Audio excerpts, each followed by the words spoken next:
You're tuned into the Spot Up Pod, the official podcast of the Spot Up Shot newsletter. I'm your host, Paul Garcia. In today's episode, the Spurs in their first 3 games with De'Aaron Fox. Frontcourt help is on the way. The play-in window is shrinking. The Spurs' trade on trade deadline day, and then previewing the upcoming 2 games before the All-Star break. So it's been about a week since I last recorded the Spot Up Pod episode. Back then on Sunday, a week ago, the Spurs had just landed De'Aaron Fox in a trade with the Sacramento Kings and Chicago Bulls. So now we've actually seen a week go by, and Fox has actually played in some games with San Antonio. So that's kind of where I want to start here in this episode is revisiting these first 3 games with De'Aaron Fox for the Spurs and kind of how he's playing, how the team's kind of playing alongside him, those kind of questions as well. All right, so let's go ahead and jump into the games. Let's go back to this past week on Wednesday. The Spurs are on the road at Atlanta playing the Hawks for the second time this season. The Spurs were favored by 4.5 points in this game, and they end up coming up with a very close 1-point win in crunch time. So the Spurs actually played really well starting off the game. They actually led by 20 earlier in the game, but then Atlanta started to make a comeback in the second half. It came down to one final possession where Fox and Wemby run a pick and roll out of the sideline area. Fox draws 2 defenders. Wemby rolls. Fox finds him on the cut. And so Wemby goes up hard for a dunk. He gets fouled in the middle of the air. He gets to the free throw line now. And again, the game is tied going into this situation. Wemby makes the first clutch free throw. And then with Atlanta not really ready for this, he purposely misses the second free throw to kind of throw off their momentum. Trae Young does get it. He kind of takes like a very far half-court heave, and he misses that shot. So Wemby did a great job there by purposely missing, but also kind of throwing off Atlanta. They didn't really expect Wemby to do that. Fox played very well. He excelled really well in his first game with the Spurs. He ends up with 24 points. 13 assists, which ties his season high that he had with the Kings earlier this season. So again, his first game as a Spur, he ends up with 13 assists, tying his season high. 3 steals as well. Wemby ends up with 24 points, 12 rebounds, and 1 block. And then Devin Vassell had it going with 20 points, 4 assists, and very active on defense with 4 steals. If you want to know more about this game, I did a film breakdown of Fox's play in this game over on the spotupshot.com. And in there, I did some video on his passing, his scoring, and his defense in that game against Atlanta. So again, I do encourage you to go visit the spotupshot.com. Then the 2, I would say, more disappointing losses happened on this back-to-back over the weekend. So on Friday, the Spurs are on the road at Charlotte, continuing the rodeo road trip. The Spurs were favored by 10 points in this game. This is the most they've been favored by against any team this entire season. So again, walking in on paper, they should have won this game, decidedly. Didn't happen that way. The Hornets end up winning this game by 1 point in crunch time. The Spurs actually fell behind pretty quickly by double digits. They fell behind by 19 points in the first half. Stephon Castle did kind of admit after the game that it seems like the Spurs did underestimate the Hornets, and so they didn't come out with that that right mindset or that force and physicality that Coach Mitch Johnson mentioned as well. It basically came down to crunch time here again. Fox really stepped up. He started making some mid-range jumpers, some floaters for the Spurs, but on one final possession, LaMelo, coming out of a timeout, LaMelo Ball drove in from the right side, drew in multiple Spurs defenders, and they left Miles Bridges wide open in the corner. Ball finds Bridges there in the corner. Bridges sinks the corner 3, putting the Hornets up by 1 point. Then on the following possession, Fox actually, with 1.4 seconds left, Fox comes up with a very key clutch pull-up 3 that goes in. However, when the replay review went back to look at it, his fingers were still on the ball when the buzzer rang, and so the referees, said that was a no good basket. And so the Hornets did come up with that upset there by 1 point. The Spurs almost made the 19-point comeback, but they ended up losing that game. Rookie Stephon Castle had a very strong game for the Spurs. He ends up with 33 points off of the bench, and that's big for him because he had been struggling when he had to go back to the bench and play off the bench. His numbers didn't look as good as compared to when he was a starter. And so again, for him to get his career high scoring night, 33 points as a bench player, was really good for the Spurs going forward, if that's going to be his role, at least for the rest of this season. He also got a new career high 10 made free throws in this game, just constantly attacking the Hornets' defenders. They really had a tough time containing his dribble penetration and his physicality there at the rim. Fox has another good night here with San Antonio, 22 points, 6 assists to 0 turnovers, a team high 4 steals. And he kind of mentioned how he definitely feels that he can, he and the other Spurs players can do a lot more, maybe that he couldn't do in Sacramento, because now he has a very, elite defender back there in the paint to clean things up in Victor. So you do see that Fox's, steals numbers already going up in his first few games with the Spurs. Wemby ends up with 16 points on the night. He had a tough night shooting the 3-ball, 1 of 9 from 3. Still gets a double-double, 11 rebounds, 5 blocks as well in this game against the Hornets. And then one of the big issues for the Spurs in this game that was part of their loss was that they had trouble with second chance points for the opponent. Get the Hornets got a bunch of offensive rebounds, and then also Charlotte was just kind of getting a lot of good high quality threes, and they shot very well. They shot a opponent season best 60% on wide open threes, and so again, those were the two of the factors that led to the Spurs in that loss.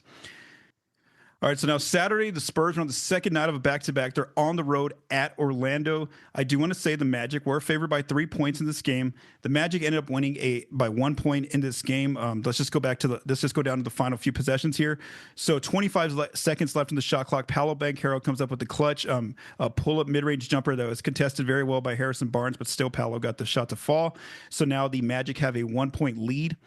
Then on the next possession, the Magic do it kind of like a take foul, where they kind of just, they had a foul to give, should I say. And so now the Spurs have to inbound the ball with 12.1 seconds left. They get the ball to De'Aaron Fox, and then he and Wemby run a pick and roll. After the Magic switch the action, Wemby has a mismatch. He has Anthony Black, who's only 6'7" on paper, against Victor, who's 7'5", kind of right above the free throw line, about 20 feet out. Victor kind of moves to his left and then takes a pull-up fading jumper, and he ends up missing the shot. It kind of hits the back of the rim and then falls out. And so the Magic do hold on there for the 1-point win. And what's crazy about this shot for Victor is that he had been a perfect 3 of 3 from mid-range coming into that shot. But then, unfortunately, his one chance at a game winner ends up going out there on that final play. The Spurs had a tough time stopping Franz Wagner, who ends up with 33 points, but 24 of them in the paint. So, again, he was just relentless and attacking nonstop against the Spurs' defense, no matter who they were putting on him at different times. Even when Victor blocked him 3 times at the rim, Franz just continued to attack inside, over and over again. And then, of course, the rebounding was a big issue for them again. Orlando scored a bunch of second chance points and pulled down a lot of offensive rebounds. That has kind of been an issue for the Spurs lately in some of these losses that they've been losing. Devin Vassell had a strong game again with 25 points. He only missed 3 shots the entire game. He did a really good job with his jumpers, 10 points from mid-range, 9 points from 3. Harrison Barnes had a great start to the game where he ends up with 21 points on the night, but makes 18 points in the first quarter, where he makes 6 threes in the opening quarter, tying his career high for most threes made in a quarter. And then Wemby ends up with 18 points, gets to the foul line a lot. He got fouled a lot by Orlando's bigs. Ends up making 7 of 8 free throws, 4 steals, and 4 blocks. And then Castle had another good aggressive game off the bench with 15 points there for the Spurs off the bench. Again, continued attack inside, getting 8 points from dunk layup range, also getting to the free throw line, making 5 free throws. So the Spurs have played now 3 against a very small sample size. I do want to caution that it's a very small sample size. So they have played 3 games with De'Aaron Fox. Here are his numbers so far, again, just through 3 games. 18 points a game, 46% from the floor, 29% from 3, 63% from the foul line, 9.3 assists, 3.3 turnovers, 2.7 steals, and 2.7 steals and 2 turnovers. So again, that's pretty good. Some decent numbers there for Fox, considering he's only been played in 3 games with this team. They've all been on the road. The team has not had a practice because they haven't really had a day off. It's just kind of been a game every other day, and they've been traveling in between those days. And then also he only has familiarity with one player on this team, and that's Harrison Barnes. So again, for him to be putting up these kind of numbers, already seeing a big jump in his assist, kind of figuring out on the fly, where to best find his teammates, where to attack. These are actually some pretty good numbers for him, considering it's only a 3-game sample size. I am interested to look at it after like 10 to 20 games left, see where Fox's numbers are at. So again, I think that he's fit in really well, considering the circumstances that he's joining this team, and having a huge part of the offense, because I want to get to that here in this next topic, which is the usage. So when we look at the Spurs' usage, both their starters and their bench players, with the addition of Fox, so since February 5th, here's what it looks like. So there was obviously going to be some give and take between figuring out, having two key playmakers now with not just Victor, but also now Fox being on the team. And so we do see that with the starters, where Wemby's usage just kind of barely dipped down from like 30% for the season to 26.5% with the addition of Fox. Fox's usage as well has kind of gone down just a little bit from where his number was at with Sacramento, so it's at 24.7%. Vassell stayed there now as like that third key playmaker in the starting lineup with 20% usage. And then Harrison Barnes at 15.9%. And then Chris Paul, of course, at 10.9%. Both players have a lower usage because they don't really shoot a lot. They usually get those threes generated for them or those shots generated for them. Now, off the bench, one good sign for the Spurs is, like I mentioned earlier, Stephon Castle has stayed more aggressive now that he's coming off the bench with the addition of Fox. So his usage right now in these last three games is at 29%. Now, again, this isn't always Castle just, being the lead ball handler. Sometimes he's sharing the floor with Fox. Sometimes he's out on the floor with CP3. But again, it's just good to see that his number is staying really high. And again, usage is factoring your shooting, taking shots, getting to the foul line, getting assists, also turning the ball over. So it's showing that he has a big part still in the offense. Second off the bench is Jeremy Sohan with about a 16.6% usage. Keldon at 11.1%, and then Julian Champagny at 10.1%. And that's kind of been the second unit for the Spurs, mixed in with one of the starters kind of being there as that fifth player. And we do note, though, that Sohan is still having to run the backup five right now, with Charles Bassey currently being injured, and the Spurs trading Zach Collins in the De'Aaron Fox trade a week ago. But I'm going to talk about the front court help that is on the way for the Spurs. When we get an early picture, look at this picture of the math game. So, how are the Spurs scoring in twos, threes, and ones compared to their opponent? Here are just some of the early differences we see. And I do want to caution again, it's a 3-game sample size. So they are currently tied in the 2-point scoring battle. So before Fox got added to the team, that they were a minus 232 in that area, getting outscored by 232 points on twos. And now they're actually tied with their opponent there. From the 3-point line, before Fox, they were winning that area by 39 points. By basically 13 threes. Now they're only losing it by 6 threes. So their opponents have made 6 more threes than them since the addition of Fox came about. But the Spurs are still holding on to the free throw battle, where before Fox joined the team, they were a plus 120 on free throws. That was their biggest advantage in a game. And now they're still a plus 17 from the free throw lines through 3 games with Fox. And so basically, when we put the whole season together, before Fox, they were minus 73 overall in total points. With Fox, they're only a minus 1. And that's the thing we want to take away. Yes, I know that they went 1-2 in these last 3 games, but just had a play at the end gone down a different way. The Spurs could easily be either 0-3 right now or 3-0. Again, they're 1-2, but again, they're right there in these games. They're barely losing these games right at the end, and it really comes down to some of those different plays right at the end in crunch time. And so again, they could be looking at that mindset more optimistic at 3-0 or 0-3. But again, if they're looking at that more pessimistic view of 0-3, they have to know that, hey, we're barely losing these games. Now again, the Charlotte was probably the most inexcusable one, because they should have just beat Charlotte pretty handily, and they couldn't do that against Charlotte. But again, overall, when we look at it, when we take a step back, it doesn't look too bad. The fact that they're a -1 through their first 3 games with Fox, that they're competitive in all of these games. They're not getting blown out like they were before he joined the team. And then just looking at the quarters, scoring in quarters, we do see that with Fox, they're actually better now in the second quarter. That's kind of been their premier quarter with Fox, where they're winning second quarters, but they're still losing the first quarter, third quarter, and fourth quarter. And then overall for the season, before Fox joined the team, they were a better third quarter team. They were losing the first quarter, the second quarter, and the fourth quarter. But again, it's just a 3-game sample size, but it's something I wanted to explore with the addition of De'Aaron Fox. All right, so some potential front court help is on the way for the Spurs. So on Sunday, before I recorded this episode, I'm recording before the Super Bowl on Sunday afternoon. The Spurs did sign a veteran center, Bismack Biyombo, to a 10-day contract because Charles Bassey is currently he's recovering from an left MCL sprain that has him out right now. And then also, like I mentioned, Zach Collins, their other backup center, got traded last week, so they had one open roster spot. Now, Biyombo is 6'8", so he is undersized, for the 5 position. He's also older. He's 32 years old. So yeah, and he also hasn't been on an NBA team this current season. He didn't get picked up by anyone in free agency, nor when the season started. So his last time playing in the NBA was last season. He spent 41 games with I think it was Memphis and OKC. Mostly with Memphis is where a lot of his gameplay came from.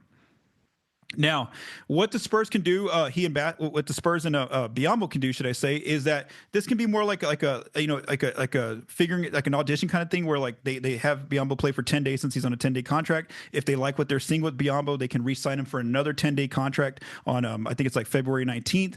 And then if they really like Biyombo after those the full 20-day window, then they have to decide, are they going to sign him to a contract for the rest of the season, or if it's not working out, they try these first 10 days with Biyombo, it's not working out, then they don't have to re-sign him at all. They can just move on and look for another player that's out there, maybe like in the buyout market if another big gets bought out within these next few days before that window comes up in March for playoff teams to make their finalized rosters. Just looking at some of Biyombo's numbers, so like I mentioned earlier, one of the big issues for this team is the opponent's offensive rebound percentage. That's been where the Spurs have really been hit really hard when they lose these games. And so I just looked up his numbers on cleaning the glass since age 30. So like I mentioned, he's 32 right now. So since age 30, in 823 minutes with Phoenix, he was the Suns got out rebounded by 2.5% when he was on the floor. So that didn't look good for him. But then last year, at age 31 with Memphis, in 718 minutes, the opponent grabbed 2.4% less of their offensive rebounds. So that was a good number for Biyombo. So it's kind of a give or take. Again, it's going to matter more so too with the personnel that he's out there on the floor with. So he's going to probably be out there with Castle, who is it? Julian Champagny, Keldon Johnson, Jeremy Sohan will play the 4 now, and then Biyombo will be at the 5. That's again if he gets minutes. I'm not even sure if the Spurs are going to give him minutes early on right when he starts. So we'll kind of see. When he gets joined on the team, and he is supposed to be apparently be available for Monday against the Wizards, according to Jeff McDonald, the San Antonio Express News. I didn't get to check the injury report before I started recording this episode, so yeah, that's just something to keep in mind. All right, so for this next topic, I want to talk about the play-in window and how, now that the Spurs have finished 50 games in the season, there are just 32 games left. So that timing is coming up here where, they have to make this decision. Are they really going to push for this play-in, trying to get into the play-in tournament, because they're really struggling here, being 6 games under 500 right now, 22 and 28, which is the furthest they've been from 500 this season. So currently they are, as I'm recording this on Sunday afternoon, they are 12th out west. But when they lost initially on Saturday night, they actually fell to 13th because at that time Portland had actually moved ahead of them. But then the Blazers also lost on Saturday night, so now the Spurs went back to 12th. So again, Portland's kind of right there on their heels and moving between like 12th and 13th is where the Blazers are at. So if we look at this through the play-in tournament through like the short-term view, I would say, here's the more optimistic view. The Spurs are only just 3 games behind the Suns right now, who are 10th right now, 26 and 26. So again, 3 games doesn't sound like a lot. So again, that's like the more optimistic view. If you look at the more pessimistic view, or like the more challenging road ahead, here's like that long-term view. Let's just say that the Suns, the Kings, and the Warriors end up going what they're currently playing at, which is 50%, winning 50% of their games, which means they end up 41-41. Let's just say those 3 teams, kind of fall around that range. This means that the Spurs would probably need to finish with a record better than 41-41, which is 42-40. Now, to do that, that means in these final 32 games, the Spurs need to go 20-12, and that is a very daunting task for a team that their best, win streak this season has only been a 4-game win streak, and then also the furthest they've ever been ahead of 500 is 2 games above 500. So you're asking this team that's only been 2 games above 500 at their peak to be 8 games above 500. Now, so again, that's a huge ask when we look in that long-term view of the season, asking this team to do that. Now, obviously they did make a big change with adding De'Aaron Fox.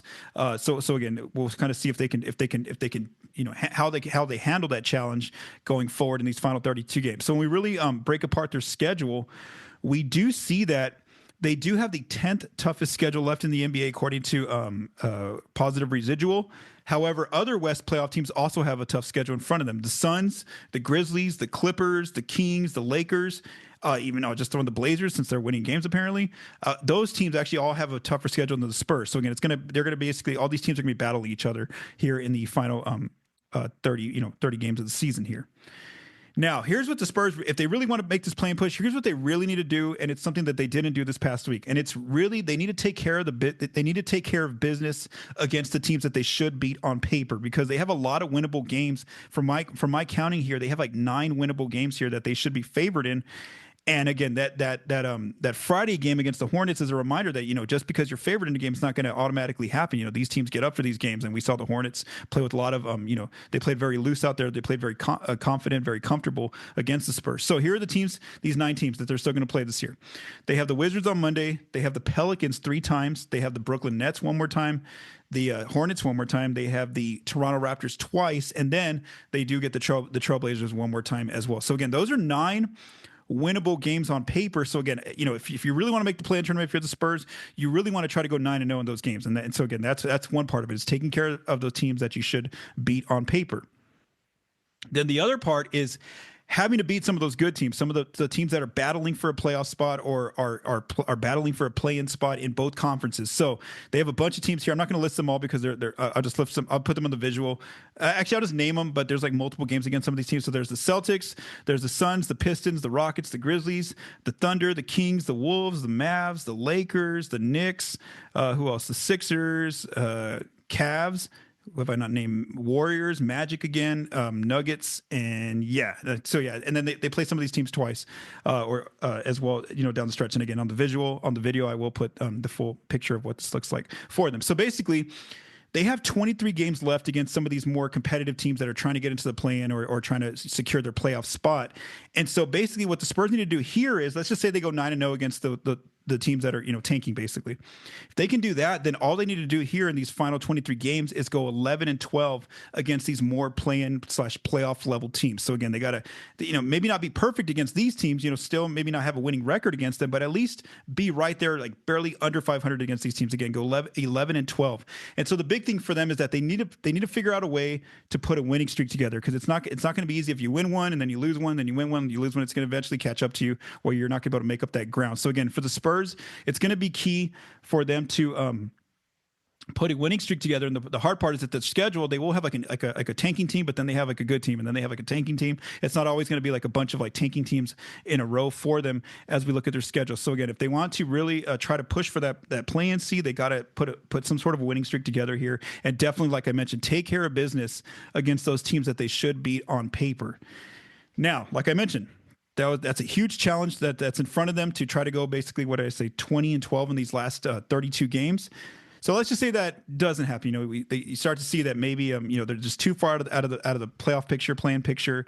Maybe they obviously I know De'Aaron Fox is currently dealing with them. He has like a finger injury that's probably going to need off-season surgery. So maybe at that point they see that the task is they're just too far behind, and so maybe they have Fox go into that off-season surgery pretty earlier than usual. And so we obviously will start looking more so at the tank route for the Spurs if that needs to happen. And right now, their current where they're at in the tank picture, their pick would currently land 10th, or it has like the 10th odds right now. And so basically, a lot of the teams that have been tanking all year, they're too far ahead of the Spurs. The Spurs already have 22 wins, so I think the best they can climb in the tanking picture was probably 7th, where the Sixers are currently at 20-31. And so, you just want to, if tanking ends up having to be the direction you have to go with, because you see that it's not going to end up happening in the play-in or playoffs, then you do want to try to improve your odds in terms of not being at the 10th pick right now. Because if you're in the 10th pick range right now, you have a 3% chance at the number 1 overall pick, and then a 14% chance at a top 4 pick. So again, I'm not saying they're going to start taking right now, but as the games start winding down here, and if they're not putting a winning streak together, they're just kind of winning one, losing one, winning one, playing that inconsistent basketball, then you do have to start looking more so at the tanking picture as the games start to dwindle down here, especially after the All-Star break when March, mid-March kind of gets here. All right, so on Thursday, the NBA trade deadline did come and go. The Spurs did make a move. So basically on Thursday, the Spurs agreed in a multi-team trade with the Milwaukee Bucks to acquire Patrick Baldwin Jr. in cash from Milwaukee in a 4-team trade. And then for the Spurs, what they did the Bucks, what they got in return, because the Spurs had to attach some sort of asset in this deal, the Spurs sent the Bucks a protected 2026 second-round pick. Now, I haven't seen the protections just yet on that 2026 pick, but I'm sure it's highly protected, where it's basically, the point of it is that it's not going to end up conveyed to Milwaukee most likely. And so, and then right after the Spurs made this move, they immediately waived Patrick Baldwin Jr., which gives them that open roster spot to sign Bismack Biyombo. And so basically, financially, this didn't really hurt the Spurs too much. Baldwin Jr. was only making $2.4 million this season. The Spurs are still like $9 million under the tax, so it didn't hurt them to waive him and let him become a free agent. And so one of the questions I was getting from a lot of Spurs fans was, why would they do this? Why are they sending a protected second round pick, bringing in a player, waiving him, and just getting cash basically out of this? And I think one part of it is, yes, you get the cash out of it if you're the Spurs, but also it's more about building relationships with other front offices where you help Milwaukee out here by taking in this contract and waiving this player. And now in the future, if there's ever, a trade deal out there, something's going on, maybe like a free agent you want to sign and the Bucks have his bird rights.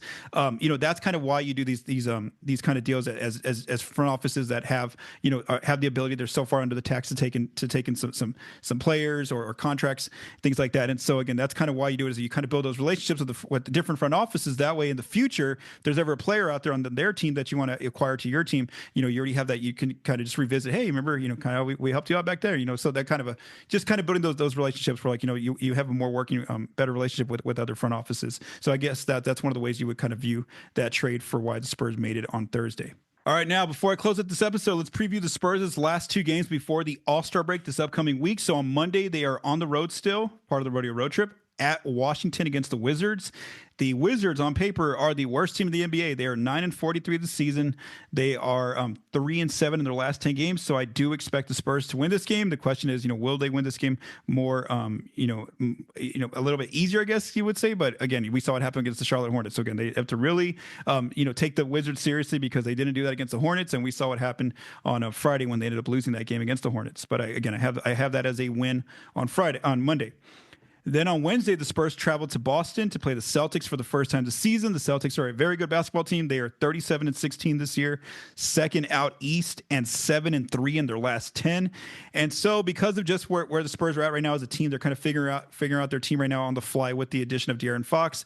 The Celtics are a more complete team. They're the defending champs. I'm going to go ahead and go with Boston in this game against the Spurs on Wednesday. So maybe 1-1 in this week leading up to the All-Star break. Now, I want to visit the All-Star schedule, because there's going to be a lot of Spurs players in this All-Star weekend coming up next weekend on Valentine's Day weekend. So let's go to Friday. On Friday, rookie Stephon Castle will be part of the Rising Stars game. It's in that tournament-style game where he plays against like other rookies, sophomores, and G League players.